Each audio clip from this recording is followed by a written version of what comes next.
Hello become students, welcome back. चलिए start करते हैं आज हमारा लेक्चर नंबर 5, जिसमें हम करने वाले हैं हमारा नेक्स्ट सम नंबर 8। क्लियर। तो टोटल 4 लेक्चर्स अपलोड हो चुके हैं ये चैप्टर के, और आज हम करेंगे हमारा न्यू सम, और ये लेक्चर नंबर 5 में होगा। क्लियर। तो चलिए विदाउट टाइम वेस्ट हम स्टार्ट करते हैं हमारा लेक्चर नंबर 5। और चैनल पे नए हो और सब्सक्राइब नहीं किया चैनल तो प्लीज जरूर करिए, और अपने फ्रेंड्स के साथ भी जरूर शेयर करिए ताकि उनको भी हेल्प मिल सके इस यूट्यूब चैनल के थ्रू। ठीक है। तो चलिए अब स्टार्ट करते हैं हमारा नेक्स्ट सम नंबर 8। अब ये सम नंबर 8 है वो एग्जाम की और से एग्जाम ओरिएंटेड है, क्योंकि इसमें एक तो सबसे जो इम्पोर्टेंट चीज है वो ये है कि यहाँ पे आपको टोटल 5 अकाउंट और एक छठा जो है वो कैलकुलेशन परचेज प्राइस का, वो तो हम करते ही है। टोटल 5 अकाउंट हमको बनाने हैं, और साथ ही साथ यहाँ पे अगर आप देखोगे तो 7th पॉइंट का जो कैलकुलेशन है, जो पार्टनर्स को शेयर्स मिलते हैं कंपनी के, उसमें से कुछ शेयर्स को सेल किया जा रहा है। तो ये एक एडिशनल पॉइंट की वजह से यहाँ पे क्या होता है कि ये वाला जो सम है एग्जाम ओरिएंटेड हो जाता है। क्लियर। तो हमको सम की जो बाकी एज इट इज सम में इतना कुछ ज्यादा चैलेंजिंग नहीं है, सेम टू सेम वही रिपीटेड चीज है। जस्ट आप देखोगे तो 7th नंबर का पॉइंट है वो न्यू पॉइंट है। बाकी जो हमने स्टार्टिंग के जो 2 से 3 लेक्चर में जो सम की है 5, 6 एंड 7, उसके रिलेटेड जैसे मतलब उसके जैसे ही है। क्लियर। तो चलिए अब सम की शुरुआत हम कैसे करते हैं, क्वेश्चन को रीड आउट करते हैं। तो क्वेश्चन को रीड आउट करते हैं। यहाँ पे अगर आप देखोगे तो मित्तल और एतल टोटल 2 पार्टनर्स है, जिनका पीएनएल रेशियो क्या है। पीएनएल रेशियो देखोगे तो आप 3:2 है। ठीक है। अब इनकी बैलेंस शीट देख लेते हैं। तो लायबिलिटी साइड क्या दिया है इन्होंने, कैपिटल दिया है जनरल रिजर्व जो पार्टनर्स में डिस्ट्रीब्यूट करेंगे, वर्कर्स एक्सीडेंट कंपनसेशन फंड वो भी पार्टनर्स में डिस्ट्रीब्यूट करेंगे। मतलब गिन चुन के इनकी 2 लायबिलिटी बनती है, एक है आपका प्रोविडेंट फंड और एक आपका क्रेडिटर है। एसेट साइड अगर हम देख ले तो machinery, furniture, investment, stock, debtor और बैंक अकाउंट, यहाँ पे ये बैलेंसेस आपको दिए गए हैं। ठीक है। तो अब चलते हैं हम यहाँ पे एडजस्टमेंट की ओर। तो एडजस्टमेंट में क्या दिया इन्होंने, देखो 1423 को फर्म जो है वो कन्वर्ट हो रही है किसमें, बंदिश लिमिटेड में कन्वर्ट हो रही है। क्लियर। और सबसे पहले एडजस्टमेंट क्या बोल रहे हैं कि कंपनी जो है वो सब एसेट और सब लायबिलिटीज टेक ओवर कर रही है, सिवाय फर्नीचर और बैंक बैलेंस को छोड़कर। मतलब मैं यहाँ पे कह सकता हूँ कि ये जो फर्नीचर है इसको छोड़कर और बैंक को छोड़कर बाकी जितनी भी एसेट है, जो कि मशीनरी, इन्वेस्टमेंट, स्टॉक, डेटर, ये कंपनी लेके जा रही है और लायबिलिटी भी लेके जा रही है। अब यहाँ पे क्या होगा, जो भी कंपनी एसेट लेके जा रही है उनकी रीवैल्यू तो दी गई होगी, अगर नहीं दी गई है तो हमको बुक वैल्यू को ही लेके जाना है व्हाइल कैलकुलेटिंग परचेज प्राइस। ठीक है। तो चलिए आ जाते हैं यहाँ पे। अब सेकंड एडजस्टमेंट में हम देखेंगे, यहाँ पे कंपनी ने रीवैल्यू बताई है। देखो मशीनरी और स्टॉक है, वो क्या बोल रहे हैं, मशीनरी और स्टॉक हम मार्केट वैल्यू पे लेके जाएंगे। ठीक है। The company will take over machinery and stock at their market value, जहां पे machinery shown in the balance sheet, balance sheet में जो मशीनरी दिखाई गई है वो 50% लेस देन मार्केट वैल्यू है। तो अगर मार्केट वैल्यू को मैं 100 गिनूं तो बुक वैल्यू पे वो कौन सी मशीनरी की वैल्यू कितनी हुई, 85। मतलब क्या बोल रहा है कि मशीनरी जो बुक वैल्यू में है वो मार्केट वैल्यू से 15% लेस है। ठीक है। तो मतलब मेरे को मार्केट वैल्यू चाहिए होगी उसकी। और थर्ड, अच्छा, स्टॉक जो है इन the balance sheet 20% more than market price वहां पे दिखाई गई है, तो हम उसको लेस कर देंगे 20% क्रॉस मल्टीप्लिकेशन की हेल्प से। और थर्ड पॉइंट में क्या बोला है कि प्रोवाइड बीडीआर, डेटर पे बीडीआर प्रोवाइड करना है। कितना प्रोवाइड करना है, 10%। क्लियर। नाउ फोर्थ पॉइंट पे क्या बोला है कि कंपनी ने गुडविल जो है अग्रीड की है। गुडविल की कैसे अग्रीड की है, 50,000 पे करना। ठीक है। फिफ्थ पॉइंट में क्या बोला है, against purchase price company has to give 22,000 equity shares. Company को परचेज प्राइस के सामने क्या देना है, 22,000 इक्विटी शेयर्स देना है, जिसका फेस वैल्यू क्या है, 10 रुपीज है, और वो 10% प्रीमियम के साथ पे करेगी, और बाकी का जो अमाउंट है वो कैश में पे करना है। क्लियर। फर्नीचर का वैल्यू 58,000 रुपीज का रियलाइजेशन हुआ है, और डिसोल्यूशन का खर्चा जो है वो 4,000 रुपए है। तो ये दोनों कैश अकाउंट का एंट्री है। ठीक है। क्योंकि फर्नीचर को सेल किया गया है 58,000 जो कैश अकाउंट आपका क्या होगा, डेबिट होगा, और रियलाइजेशन अकाउंट क्या होगा, क्रेडिट होगा। ठीक है, एसेट है। और यहाँ पे जो रिजोल्यूशन का खर्चा है तो रियलाइजेशन अकाउंट क्या होगा, आपका डेबिट होगा, और जो कैश अकाउंट होगा वो क्रेडिट होगा। क्योंकि फर्नीचर को जब हम सेल करते हैं तो हमारे पास कैश आता है, तो कैश अकाउंट डेबिट करते हैं, और रियलाइजेशन अकाउंट क्या होगा, आपका क्रेडिट होगा। और रिजोल्यूशन का खर्चा जो है वो हम कैश पे करते हैं, तो कैश अकाउंट क्रेडिट होगा, और रियलाइजेशन अकाउंट क्या होगा, डेबिट होगा। क्लियर? तो यहाँ पे आपकी 6 के 6 एडजस्टमेंट जो अगर आप देखोगे तो सेम एज इट इज वही रिपीटेड एडजस्टमेंट है, सिवाय अभी जो मैं आपको 7th एडजस्टमेंट करवा रहा हूँ। तो 7th एडजस्टमेंट में आपको क्या दिया गया है कि जो out of shares receive from the company, ठीक है, जो भी कंपनी से शेयर्स रिसीव हुए हैं मींस के 22,000, ठीक है, उसमें से 7,000 के शेयर्स है वो सोल्ड कर दिए ₹12 के हिसाब से। मतलब जो भी 22,000 के शेयर मिले थे कंपनी से, उसमें से 7,000 के शेयर्स बेच दिए गए हैं, बराबर। और बाकी के जो रिमेनिंग शेयर्स है वो पार्टनर्स अपने प्रॉफिट शेयरिंग रेशियो में डिस्ट्रीब्यूट कर देंगे। तो ये एक एडिशनल पॉइंट था, बाकी सब वैसा है कि वैसा ही same as it is points repeated हो रही है। तो सबसे पहले हम क्या करेंगे, हम परचेज, अच्छा एक और चीज है कि यहाँ पे अकाउंट कितने बनाने थे देख लेते हैं। तो यहाँ पे आपको एक तो देखो, आपको सबसे पहले एक रियलाइजेशन अकाउंट बनाना है, जो कि हमको सब एवरी सम में रियलाइजेशन अकाउंट बनाना होता है। उसके बाद पार्टनर्स कैपिटल अकाउंट वो भी हमें बनाना होता है। कैश अकाउंट वो भी हमको बनाना है, क्योंकि विदाउट कैश अकाउंट हमको मालूम नहीं पड़ेगा हमारा सम करेक्ट है कि नहीं करेक्ट, क्योंकि कैश अकाउंट टैली हो गया मतलब हमारा पूरा सम करेक्ट है। इस वजह से अगर वो एग्जाम में नहीं भी देते कैश अकाउंट बनाने को, तो भी आप अपने हिसाब से बना लेना, ताकि आपको आइडिया पड़े कि मेरा सम करेक्ट है कि नहीं है। कैश अकाउंट टैली हो गया तो आपका सम करेक्ट है। उसके बाद जो आपको एडिशनल यहाँ पे दिया है, एडिशनल जो हमें अकाउंट बनाने पड़ रहे हैं वो एक बंदिश लिमिटेड का अकाउंट, जो भी कंपनी है कन्वर्ट हो रही है, ठीक है, वो बंदिश लिमिटेड का अकाउंट बनाना है। और बंदिश लिमिटेड से जो हमको इक्विटी शेयर मिलेंगे ना, उसका इक्विटी शेयर का भी अकाउंट हमको बनाना है, ठीक है, बंदिश लिमिटेड शेयर अकाउंट। और साथ ही साथ हमको स्टेटमेंट ऑफ कैलकुलेशन देनी है, किसकी, परचेज प्राइस की, ठीक है। तो टोटल ये 6 वर्किंग हमको करनी है, 5 अकाउंट है और एक हमारा परचेज प्राइस का कैलकुलेशन है। तो सबसे पहले जो हमारा छठा पॉइंट है, जो स्टेटमेंट ऑफ कैलकुलेशन है किसका, परचेज प्राइस का, वो हम चलिए करते हैं। तो यहाँ पे आ जाते हैं, हमने बना कर रखा है सब कुछ। तो ये रहा हमारा परचेज प्राइस का कैलकुलेशन, ठीक है, परचेज प्राइस का कैलकुलेशन ये रहा। यहाँ पे हम सबसे पहले शुरुआत करते हैं, अगर आपको गुडविल की वैल्यू दी है तो सबसे पहले गुडविल की वैल्यू लिख दो। तो यहाँ पे गुडविल की वैल्यू मुझे दे दी गई थी, अगर आप क्वेश्चन में देखोगे, यहाँ पे मैं आपको शो भी कर लेता हूँ, ये रहा गुडविल का वैल्यू, ये रहा 50,000, 4th पॉइंट में दिया आपको, ठीक है। तो गुडविल का वैल्यू कितना है, 50,000, ये रहा, मैंने लिख दिया। नेक्स्ट जो है मशीनरी और स्टॉक, जो मार्केट वैल्यू पे लेके जाना है, उसकी कैलकुलेशन हम कर लेते हैं। उससे पहले हमको निकालना होगा कैलकुलेटर।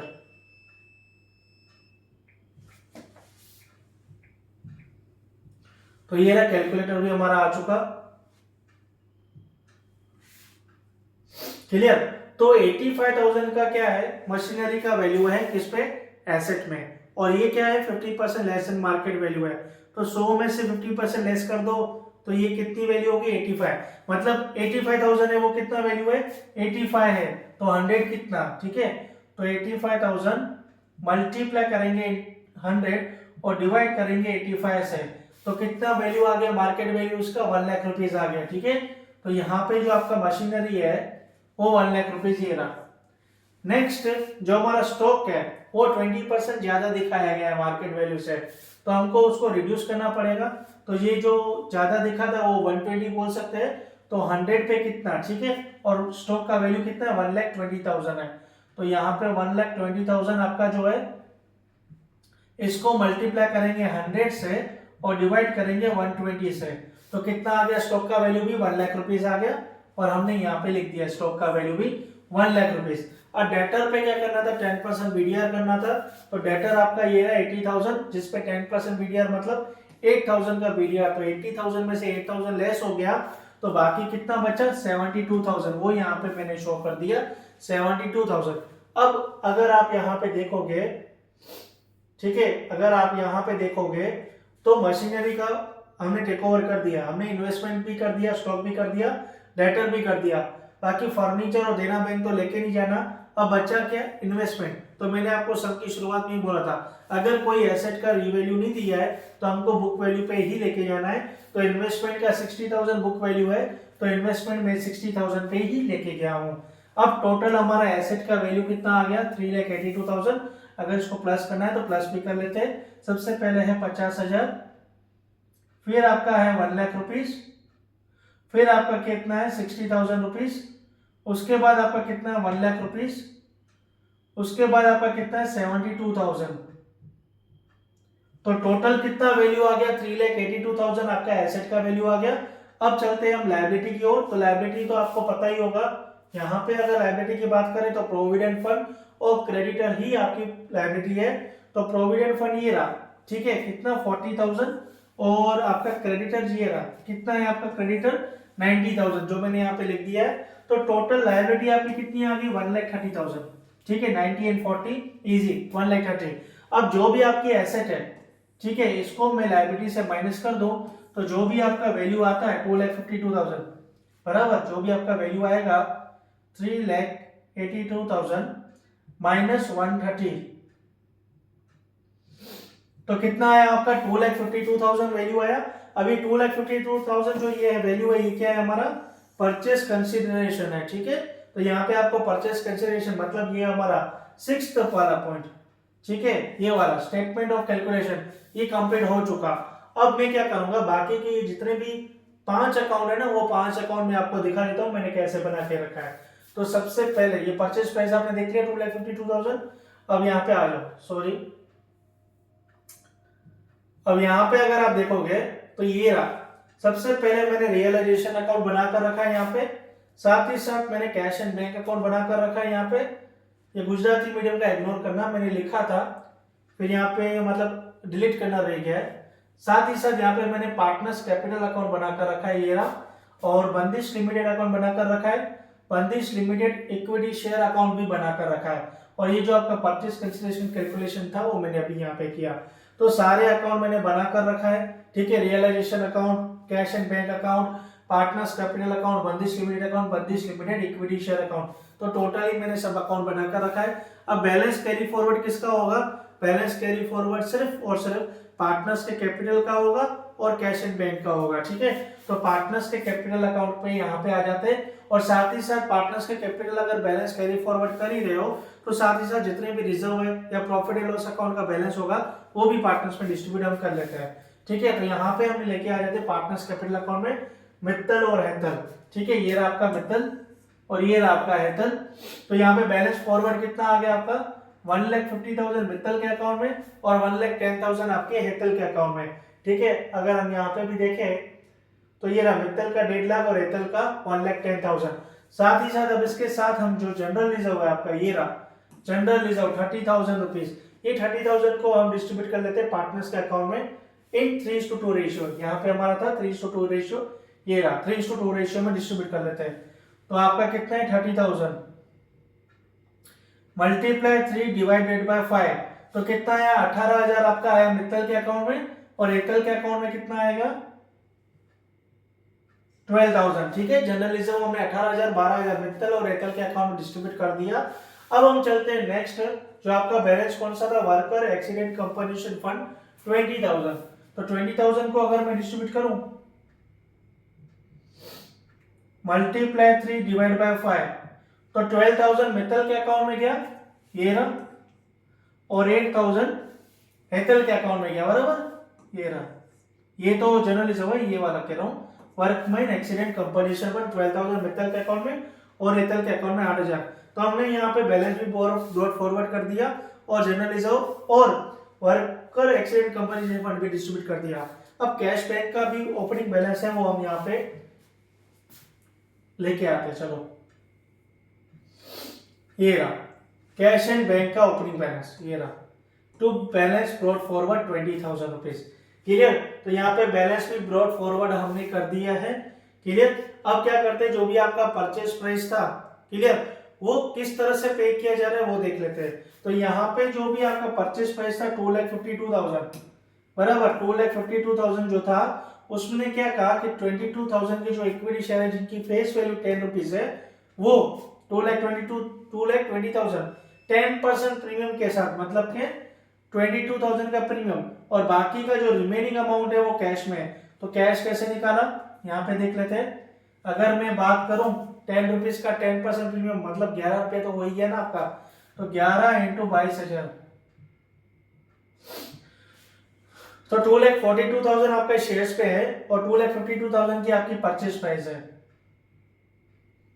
तो कितना है, 10,000 का आपका रिमेनिंग अमाउंट कैश में आया। ठीक है, यहाँ पे मैंने अलग दिखाया है 2,20,000 फेस वैल्यू पे 10 रुपया और 1 रुपये का जो आपका 22,000 मतलब बराबर। और वहां पे मैंने अभी जो कैलकुलेटर में किया वो मैंने डायरेक्टली 11 से मल्टीप्लाई कर दिया, तो वो आप समझ लेना। और 10,000 जो है बैलेंस पे अमाउंट इन क्या है, कैश है। अब इसको मैं क्या करता हूँ, डिस्ट्रीब्यूट कर ही लेता हूँ। जो 7th पॉइंट है वो मैं अभी कर सकता हूँ या मैं लास्ट में करता हूँ। एक काम करता हूँ उसको लास्ट में करता हूँ क्योंकि वो अच्छे से मुझे एक्सप्लेन करनी है। तो वो 7th पॉइंट के रिलेटेड है, वरना मैं डायरेक्टली पार्टनर्स को डिस्ट्रीब्यूट कर लेता बराबर। तो चलिए अब हमारा इतना सम तो हो चुका है। अब यहाँ पे हम चलते हैं रियलाइजेशन अकाउंट में चलते हैं बराबर। रियलाइजेशन अकाउंट में चलते हैं। तो रियलाइजेशन अकाउंट में क्या करना है मुझे, जितने भी मेरे बैलेंस शीट के एसेट है वो रियलाइजेशन अकाउंट में डेबिट कर देता हूं और जितने भी मेरी लायबिलिटीज है वो रियलाइजेशन अकाउंट में क्रेडिट कर देता हूं। ठीक है, तो यहाँ पे अगर आप देखोगे तो आप अपने बुक में भी देख सकते हो, मशीनरी है 85,000, इन्वेस्टमेंट है 60,000, स्टॉक है 120, डेटर है 80,000 और फर्नीचर है 75,000।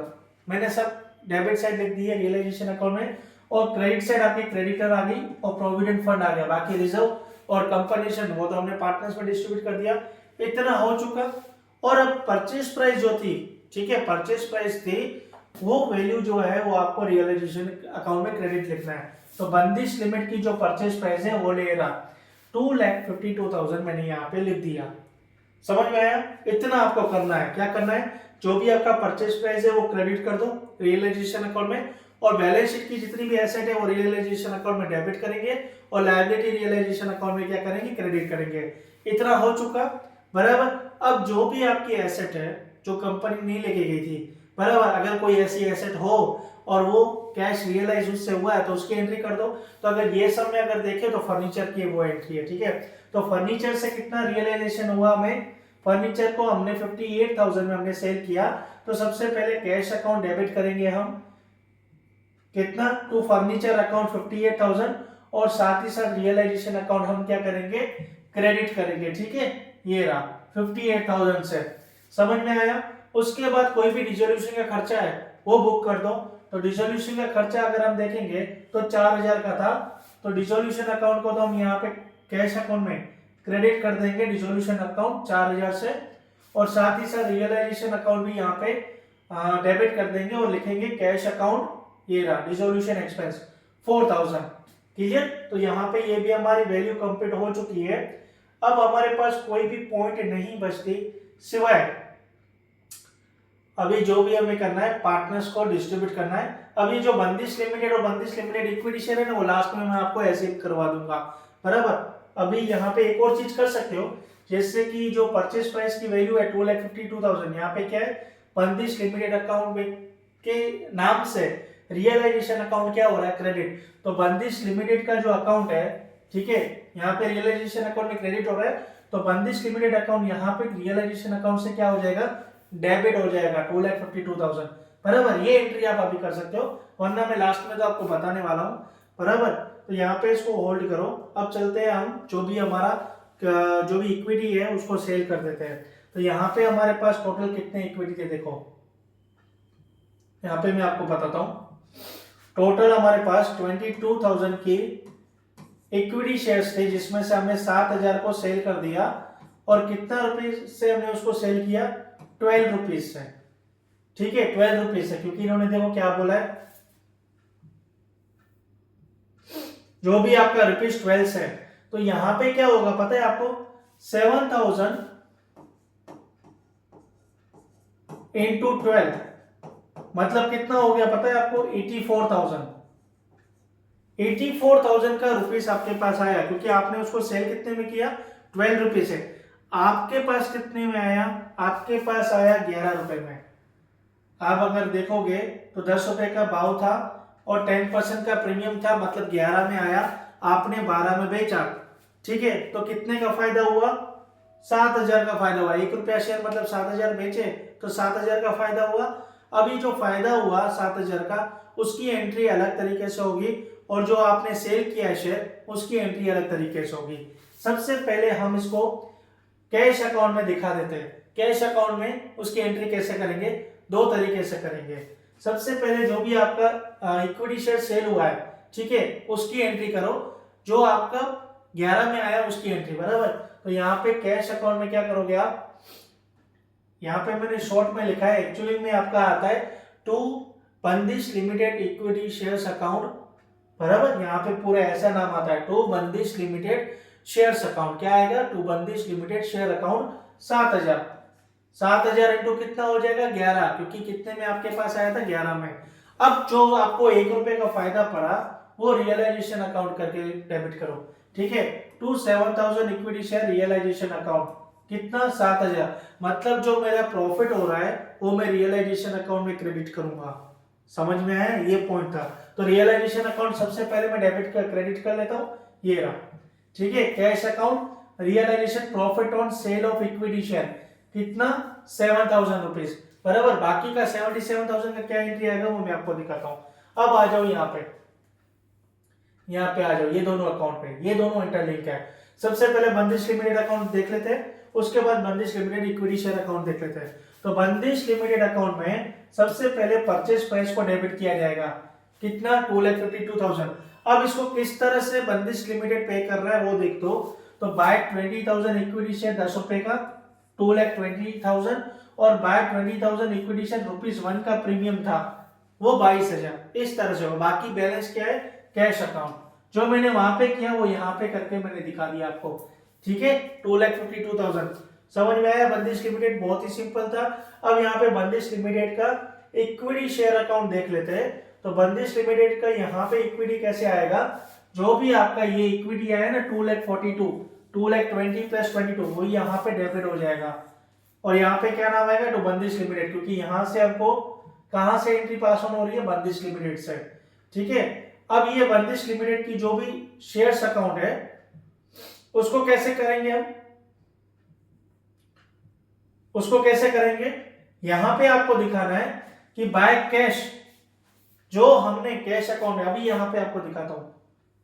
यहां पे देखो, ये जो 7,000 था कैश अकाउंट में डेबिट हो चुका, और क्रेडिट कहां हुआ, रियलाइजेशन में। ये 77,000 है, कैश अकाउंट में डेबिट हो चुका, क्रेडिट कहां होगा, क्रेडिट यहां होगा। ठीक है, ये रहा 7,000 इंटू 11।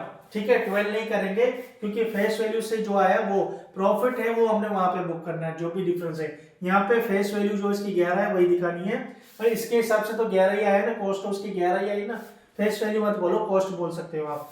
ठीक है, तो 11 के हिसाब से यहाँ पे बुक कर दिया 77,000, बराबर। अब बाकी के जितने भी शेयर्स है 22,000 में से जो भी आपका 2,42,000 है, बराबर, उसमें से 77 को माइनस कर दो। ठीक है, तो कितना बचा, 1,65,000। अब 1,65,000 ये लोग क्या बोल रहे थे, रिमेनिंग शेयर वो क्या कर रहे हैं, प्रॉफिट शेयरिंग रेशियो में बांट रहे। तो 165 को इंटू 3 डिवाइड बाय 5, तो बाकी 99,000 जो रहेगा वो मित्तल लेके जाएगी, और बाकी जो ले वो हेतल लेके जाएगी। समझ में आया, बाकी का शेयर्स क्या करना है, पार्टनर्स को डिस्ट्रीब्यूट कर देना है। तो बस यहाँ पे 99,000 इंटू 2 डिवाइड बाय 3 कर दो, तो 66,000 को लेके जाएगा, हेतल लेके जाएगी। समझ में आया। अब यहाँ पे आ जाओ पार्टनर्स के अकाउंट में, और यहाँ पे जो शेयर्स जो बंदिश लिमिटेड का इक्विटी शेयर यहाँ पे पार्टनर्स के नाम से क्रेडिट किया, वो पार्टनर्स के नाम से डेबिट कर दो। ठीक है, ये रहा टू बंदिश limited equity share account, 99,000 Mittal और 66,000 हेतल। ये जो भी रिमेनिंग शेयर्स थे हमने पार्टनर्स को डिस्ट्रीब्यूट कर दी है। अब यहाँ पे अगर हम देखें तो हमारी सारी एंट्री हो चुकी है। ठीक है, टोटली हमारी एंट्री सब हो चुकी है, फर्नीचर कैटर्स। अब सिर्फ रियलाइजेशन का प्रॉफिट निकालना हमारा बाकी रहता है। अच्छा, एक और चीज रह गया, वो ये है कि जो भी हमारा रिमेनिंग बैलेंस इन कैश था 10,000 रुपीज, वो कैश अकाउंट में हमको डेबिट करना होता है, क्योंकि जो भी परचेस प्राइस में हमें कैश मिलता है वो हम क्या करते हैं, कैश अकाउंट में डेबिट कर देते हैं। ठीक है, और यहाँ पे बाकी देखिए तो सब अकाउंट हो चुके हैं। अब सबसे पहले हमें क्या करना है, रियलाइजेशन अकाउंट का प्रॉफिट निकालना है। ठीक है, तो रियलाइजेशन अकाउंट का प्रॉफिट निकाल देते हैं यहाँ पे। तो सबसे पहले क्रेडिट साइड का टोटल कर लेते हैं। तो 90,000 प्लस 58,000 प्लस 40,000 प्लस 2,52,000 और प्लस 7,000, तो टोटल आ गया आपका 4,47,000। और इसको माइनस कर दो यहाँ पे क्रेडिट साइड, तो ये आपका 85,000 माइनस 60,000 माइनस 120 और 80, 2 लाख साथ में कर देता हूं, और माइनस 75 4 मतलब 79,000। तो आपका 23,000 का क्या आ गया, प्रॉफिट आ गया। अब ये मुझे 3:2 में डिस्ट्रीब्यूट कर देना है। तो मल्टीप्लाई 3 डिवाइड बाय 5, तो 11,500। अच्छा, एक कुछ मिस्टेक हुई है, 23,000 मल्टीप्लाई 3 डिवाइड बाय 5, तो 13,800 मित्तल के अकाउंट में और 9,200 किसके अकाउंट में आएगा, हेतल के अकाउंट में आएगा। अब आ जाते पार्टनर्स को डिस्ट्रीब्यूट कर देते उनका प्रॉफिट, ये रहा 13,800 और 9,200। अब एक छोटा सा कैलकुलेशन आप कर दो अपने हाथों से कि जो मित्तल का टोटल आ रहा है वो क्रेडिट साइड आ रहा है 1,93,800 और हेतल का आ रहा है 139,200, जो कि मैंने यहाँ पे लिख दिया है। क्लियर। और अगर आप मेरा लेक्चर नंबर 5 कंटिन्यू देख रहे हो, मतलब लेक्चर नंबर 1 से, तो आपको पता होगा कि पार्टनर्स का अभी जो भी डिफरेंस अमाउंट यहाँ पे आया 94,800 और 73,200, ये कैसे सेटल करेंगे, कैश देकर खत्म करेंगे, क्योंकि यहाँ पे अभी पार्टनरशिप फर्म डिसॉल्व हो रही है और नई कंपनी बन रही है। तो पार्टनर्स का अभी लेकर क्या करना है, तो पार्टनर्स का जो भी डिफरेंस अमाउंट अगर डेबिट साइड कम आ रहा है तो कैश देके खत्म कर दो। तो यहाँ पे कैश अकाउंट 94,000 मित्तल को देंगे और एतल को कितना देंगे 73,200, और सेम एंट्री हम कहाँ पे पास ऑन करेंगे, कैश अकाउंट में करेंगे, क्योंकि कैश दे रहे तो कैश भी तो कम होगी। तो यहाँ पे मित्तल, यहाँ पे 2 नहीं आएगा, बाय आएगा। बाय मित्तल अकाउंट 94,800 दिया मित्तल को और एतल को कितना दिया 73,200 दिया। अब यहाँ पे हमारी कैश अकाउंट कभी मतलब सब एंट्री हो चुकी है, लास्ट अकाउंट हमारा आता है कैश अकाउंट। अब कैश अकाउंट यहाँ पे क्या होना चाहिए, हमारा टैली होना चाहिए। तो चलिए टैली करते हैं हमारा कैश अकाउंट। सबसे पहले डेबिट साइड कर लेते हैं, या क्रेडिट साइड करना हो तो क्रेडिट साइड। तो ये रहा 20,000 प्लस 58,000 प्लस आपका आ गया 77,000 प्लस 7,000 और प्लस करेंगे 10,000, तो आपका आ गया 1,72,000। अब यहाँ पे क्रेडिट साइड देख लेते हैं, तो 4,000 माइनस 94,800 और माइनस करेंगे 73,200। क्लियर। तो हमारा बैलेंस कितना आ गया, 0 बैलेंस आ चुका है। क्लियर। तो इसी के साथ हमारा जो सब नंबर 8 है वो कंप्लीट होता है, और बहुत अच्छी तरह से मैंने आपको समझाया। कहीं कुछ डाउट हो तो आप मुझे कमेंट सेक्शन में कमेंट कर सकते हो, मैं वहां आपको पूरी ट्रैक करूंगा एक्सपेक्ट करने की। क्लियर। तो यहाँ पे हमारा सम नंबर 8 कंप्लीट हुआ। अब हम मिलेंगे नेक्स्ट वीडियो में न्यू सम के साथ, तब तक के लिए बाय बाय।